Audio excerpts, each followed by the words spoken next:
আগরতলার doctor Shyamaprasad Mukherjee town হলে উৎসব মুখর পরিবেশে অনুষ্ঠিত হল ত্রিপুরা সরকারের তথ্য ও সংস্কৃতি দপ্তর আয়োজিত রাজ্যভিত্তিক নাটক প্রতিযোগিতা 2026-এর পুরস্কার বিতরণী অনুষ্ঠান।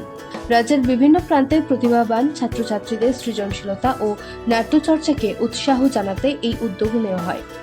অনুষ্ঠানে উপস্থিত থেকে বিজয়ীদের হাতে পুরস্কার তুলে দেন ত্রিপুরার মুখ্যমন্ত্রী অধ্যাপক ডক্টর মানিক সাহা। এই সময় মঞ্চে উপস্থিত ছিলেন আগরতলা পুর নিগমের মেয়র দীপক মজুমদার, বিধায়িকা মীনা রানী সরকার এবং তথ্য ও সংস্কৃতি দপ্তরের সচিব কিরণ গিত্তে সহ অন্যান্য বিশিষ্ট আধিকারিকরা। নাটক হচ্ছে সমাজের দর্পণ, আয়না।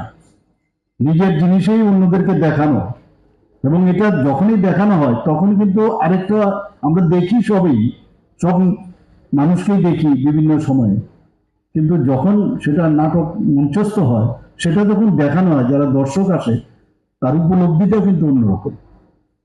এবং এতে করে এটা একটা এডুকেশনের পার্ট আমি বলবো। মাননীয় প্রধানমন্ত্রীজিও এটা বলছেন, বারবার জোর দিচ্ছেন, এই ধরনের সংস্কৃতির সাথে আমাদের সবসময় নিবিড়ভাবে আমরা যেন যুক্ত থাকি। অনুষ্ঠানে বক্তারা তরুণ প্রজন্মের সৃজনশীল মেধা বিকাশ ও ত্রিপুরার সাংস্কৃতিক ঐতিহ্যকে সমৃদ্ধ করতে এই ধরনের নাট্য প্রতিযোগিতার প্রয়োজনীয়তা তুলে ধরেন।